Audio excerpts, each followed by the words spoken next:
ರಾಜ್ಯದಲ್ಲಿ ಬಿ ಖಾತೆಯಿಂದ ಎ ಖಾತೆ ಮಾಡಲು ಕ್ಯಾಬಿನೆಟ್ ಒಪ್ಪಿಗೆಯನ್ನ ಸೂಚಿಸಿದ್ದು ಬಿ ಖಾತಾದಾರರಿಗೆ ಗುಡ್ ನ್ಯೂಸ್ ಕೊಟ್ಟಿದೆ ರಾಜ್ಯ ಸರ್ಕಾರ.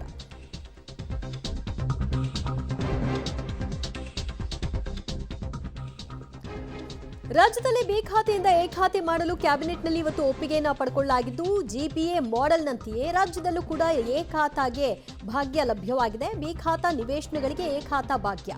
ರಾಜ್ಯದ ಮಹಾನಗರ ಪಾಲಿಕೆ, ನಗರಸಭೆ, ಪಟ್ಟಣ ಪಂಚಾಯತ್ ವ್ಯಾಪ್ತಿಗಳಲ್ಲಿ ಎ ಖಾತಾ ಮಾಡಿಕೊಳ್ಳಿಕ್ಕೆ ಅವಕಾಶವನ್ನ ಕಲ್ಪಿಸಿಕೊಡಲಾಗ್ತಿದ್ದು ಬಿ ಖಾತಾ ನಿವೇಶನ ಹೊಂದಿರುವಂತಹ ಅಥವಾ ಕಟ್ಟಡಗಳು ಸೇರಿದಂತೆ ಅಪಾರ್ಟ್ಮೆಂಟ್ಗಳಿಗೂ ಕೂಡ ಎ ಖಾತೆ ಆಗಿ ಪರಿವರ್ತನೆ ಮಾಡಿಕೊಳ್ಳಿಕ್ಕೆ ಒಪ್ಪಿಗೆಯನ್ನ ಸೂಚಿಸಲಾಗಿದೆ. ಇವತ್ತಿನ ಕ್ಯಾಬಿನೆಟ್ ಸಭೆಯಲ್ಲಿ ಈ ಕುರಿತಾಗಿ ಚರ್ಚೆ ಆಯಿತು. ಈ ಹಿಂದೆ ಜಿಬಿಎ ವ್ಯಾಪ್ತಿಗೆ ಬರ್ತಕ್ಕಂತಹ ಬಿ ಖಾತಾದಾರರಿಗೆ 5% ಪಾವತಿ ಮಾಡೋ ಮೂಲಕವಾಗಿ ಅವರು ಎ ಖಾತೆಯಾಗಿ ಮಾಡಿಕೊಳ್ಳಬಹುದು ಅನ್ನುವಂತಹ ಗುಡ್ ನ್ಯೂಸ್ ಅನ್ನ ಕೊಟ್ಟಿದ್ರು.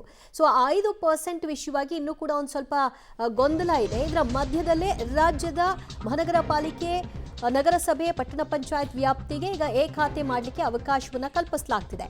ರಾಜ್ಯದಲ್ಲಿ 10 ಲಕ್ಷ ಬಿ ಖಾತಾದಾರರು ಇದ್ದಾರೆ. ದಂಡ ಕಟ್ಟಿಸಿಕೊಂಡು ಎ ಖಾತಾ ನೀಡೋದಕ್ಕೆ ನಿರ್ಧಾರವನ್ನ ಮಾಡಲಾಗಿದೆ. ಸದ್ಯದಲ್ಲೇ ದಂಡದ ಪ್ರಮಾಣ ಏನಾಗಿರುತ್ತೆ ಅನ್ನೋದನ್ನು ಕೂಡ ನಿಗದಿಪಡಿಸ್ತಾರೆ. ಈಗ ಜಿಬಿಎ ವ್ಯಾಪ್ತಿಗೆ 5% ಮಾಡಿದ ಹಾಗೆ ಇಲ್ಲಿಯೂ ಕೂಡ ಒಂದೇನೋ ಪರ್ಸೆಂಟೇಜ್ ಫಿಕ್ಸ್ ಮಾಡ್ತಾರೆ. ಅದರ ಆಧಾರದ ಮೇಲೆ ಬಿ ಖಾತಾಯಿಂದ ಎ ಖಾತಾಗೆ ಪರಿವರ್ತನೆ ಮಾಡಿಕೊಳ್ಳಿಕ್ಕೆ ಅವಕಾಶ ಆಗುತ್ತೆ. ರಾಜ್ಯಾದ್ಯಂತ ಇವರಿಗೂ ಒಟ್ಟು 10 ಲಕ್ಷ ಬಿ ಖಾತೆ ಇದೆ ಅನ್ನೋದು ರಾಜ್ಯ ಸರ್ಕಾರ ಇವತ್ತು ಕ್ಯಾಬಿನೆಟ್ನಲ್ಲಿ ಚರ್ಚೆಗೆ ಒಳಪಡಿಸಿದಂತಹ ವಿಚಾರಗಳಲ್ಲಿ ಒಂದಾಗಿತ್ತು. ಈ ವಿಷಯವಾಗಿ ಒಪ್ಪಿಗೆಯನ್ನು ಸೂಚಿಸಿದ್ದಾರೆ.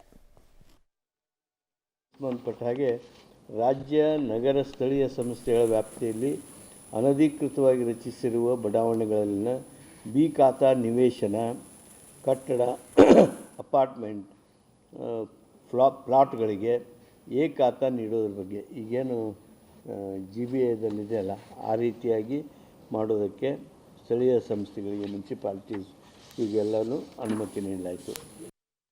ನಗರಾಭಿವೃದ್ಧಿ ಇಲಾಖೆಗೆ ಸಂಬಂಧಪಟ್ಟ ಹಾಗೆ ರಾಜ್ಯ ನಗರ ಸ್ಥಳೀಯ ಸಂಸ್ಥೆಗಳ ವ್ಯಾಪ್ತಿಯಲ್ಲಿ ಅನಧಿಕೃತವಾಗಿ ರಚಿಸಿರುವ ಬಡಾವಣೆಗಳಲ್ಲಿನ ಬಿ ಖಾತಾ ನಿವೇಶನ, ಕಟ್ಟಡ, ಅಪಾರ್ಟ್ಮೆಂಟ್, ಪ್ಲಾಟ್ಗಳಿಗೆ ಎ ಖಾತಾ ನೀಡೋದ್ರ ಬಗ್ಗೆ ಈಗೇನು ಜಿಬಿಎದಲ್ಲಿದೆಯಲ್ಲ ಆ ರೀತಿಯಾಗಿ ಮಾಡೋದಕ್ಕೆ ಸ್ಥಳೀಯ ಸಂಸ್ಥೆಗಳಿಗೆ, ಮುನ್ಸಿಪಾಲಿಟೀಸ್ ಈಗೆಲ್ಲನೂ.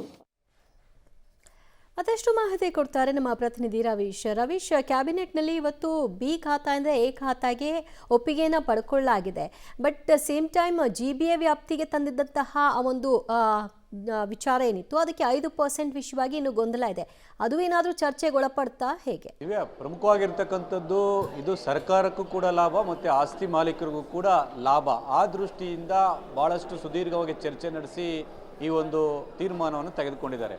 ಪ್ರಮುಖವಾಗಿರ್ತಕ್ಕಂಥದ್ದು ಬಿ ಖಾತಾ ವ್ಯಾಪ್ತಿಯಲ್ಲಿರ್ತಕ್ಕಂಥವರ ಆಸ್ತಿಗಳು, ಕಟ್ಟಡ ಆಗಿರ್ಬೋದು, ನಿವೇಶನ, ಅಪಾರ್ಟ್ಮೆಂಟ್ಗಳಾಗಿರ್ಬೋದು, ಅವರ ಟ್ಯಾಕ್ಸ್ ಕಡಿಮೆ ಇರುತ್ತೆ. ಅಂದರೆ 100%ಅಲ್ಲಿ ಕೇವಲ 25% ಮಾತ್ರ ಟ್ಯಾಕ್ಸನ್ನು ಸರ್ಕಾರಕ್ಕೆ ಈಗ ಕಟ್ತಾ ಇದ್ದಾರೆ.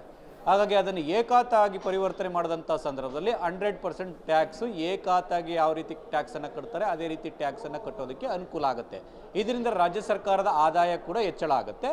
ಜೊತೆಗೆ ಈಗಾಗಲೇ ಸ್ಥಳೀಯ ಸಂಸ್ಥೆಗಳ ಚುನಾವಣೆ ಮುಂದಿನ ವರ್ಷ ಒಂದು ರೀತಿಯಲ್ಲಿ ಜೂನ್ ಒಳಗಡೆ ನಡೆಯುವಂಥ ಸಾಧ್ಯತೆ ಇದೆ. ಇದಕ್ಕೂ ಕೂಡ ಅನುಕೂಲ ಆಗುತ್ತೆ ಅನ್ನೋ ದೃಷ್ಟಿಯಿಂದ ಕಾಂಗ್ರೆಸ್ನ ಸರ್ಕಾರ ಈ ತೀರ್ಮಾನಕ್ಕೆ ಬಂದಿದೆ.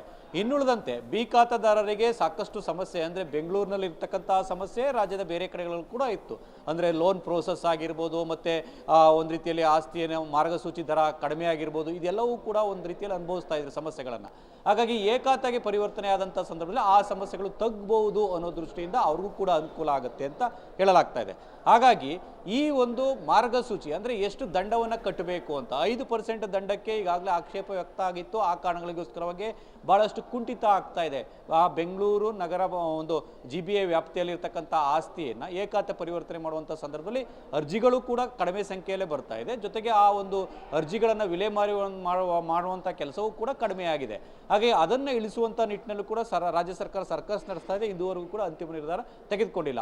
ಆ ಕಾರಣಗಳಿಗೋಸ್ಕರವಾಗಿ ಇವತ್ತು ತೀರ್ಮಾನ ತೆಗೆದುಕೊಂಡಂಥ ಸಂದರ್ಭದಲ್ಲಿ ಅಂದರೆ ರಾಜ್ಯದ ಎಲ್ಲ ನಗರ ಸ್ಥಳೀಯ ಸಂಸ್ಥೆಗಳು, ಮಹಾನಗರ ಪಾಲಿಕೆ, ನಗರಸಭೆ ವ್ಯಾಪ್ತಿಗಳಿರ್ತಕ್ಕಂಥ ಸ್ಥಳೀಯ ಸಂಸ್ಥೆಗಳಿಗೆ ಎಷ್ಟು ರೇಟ್ ಅಂದರೆ ಎಷ್ಟು ದಂಡವನ್ನು ವಿಧಿಸಬೇಕು, ಎಷ್ಟು ಮಾರ್ಗಸೂಚಿ ದರದಲ್ಲಿ ಎಷ್ಟು ಇರಬೇಕು ಅನ್ನೋದ್ರ ಬಗ್ಗೆ ಇನ್ನೂ ತೀರ್ಮಾನಕ್ಕೆ ಬಂದಿಲ್ಲ. ಹಾಗಾಗಿ ಅದನ್ನು ತೀರ್ಮಾನ ತೆಗೆದುಕೊಂಡಂಥ ಸಂದರ್ಭದಲ್ಲಿ ಇಡೀ ರಾಜ್ಯಕ್ಕೆ ಒಂದು ರೂಲ್ಸೋ ಅಥವಾ ಬೆಂಗಳೂರಿಗೆ ಏನೋ ಒಂದು ಸ್ವಲ್ಪ ಅದನ್ನು ಇಳಿಸಿ ರಾಜ್ಯಕ್ಕೆ ಏನಾದರೂ ಒಂದು ರೀತಿಯಲ್ಲಿ 1%, 2% ಆ ರೀತಿ ಏನಾದರೂ ದಂಡವನ್ನು ವಿಧಿಸ್ತಾರೋ ಕೂಡ ಕಾದು ನೋಡಬೇಕಾಗುತ್ತೆ. ಹಾಗಾಗಿ ಸುಮಾರು 10 ಲಕ್ಷ ಆಸ್ತಿಗಳಿಗೆ ಇದು ಅನುಕೂಲ ಆಗುತ್ತೆ ಅಂತ ಈಗಾಗಲೇ ಸ್ಪಷ್ಟಪಡಿಸಿದ್ದಾರೆ. ಹಾಗಾಗಿ ರಾಜ್ಯ ಸರ್ಕಾರ ಇದನ್ನು ಎಷ್ಟರ ಮಟ್ಟಿಗೆ ಕಾರ್ಯರೂಪಕ್ಕೆ ತರುತ್ತೆ ಕಾದು ನೋಡಬೇಕು. ದಿವ್ಯಾ, ಥ್ಯಾಂಕ್ ಯು ರವೀಶ್ ನಿಮ್ಮೆಲ್ಲ ಮಾಹಿತಿಗೆ.